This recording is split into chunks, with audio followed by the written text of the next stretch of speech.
ئەگەر حکوومەتی تازە تەشکیل بکە ئەوڕێکی جددی لەو مۆزوع بنەوە چونکە ساڵ بە ساڵ هەتا بێ ژمارەی خوێندکاران زیاد دەکە و هیچ تەعیناتێکیش نەبێ هەموو کۆ بێتەوە لەسەرێ وای ئینشاءڵڵا هیوادارم ینی خوێندکاران بێ ئومێد نەکەن ڕەنجی چەند ساڵیان بەزایانێن و بیرێکی جددیان لێ بکەن. ئومێدەوارم حکوومەتی داهاتوو بتوانێت خزمەت بکات بە هەموو چین و توێژەکان و کە ئەوەی خەڵک لێ چاوەڕوان دەکرێت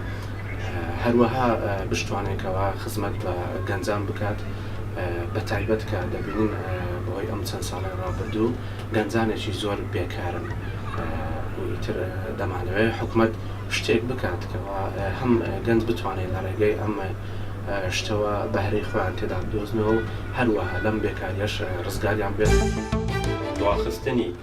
یان دواکەوتنی پێگەێنانی حکوومەت کاریگەریەکی گەورەی دەبێت لەسەر بۆ هەموو چینەکانی کۆمەڵگا و بەگشتی و بە تایبەتیش بۆ چینی گەنج و هیوادارین حیزبەکان بەرژەوەندی حیزبی و تەسکەکانی خۆیان بنەنە لاو وەک بە یەک چاو تەمەشای بەرژەوەندیە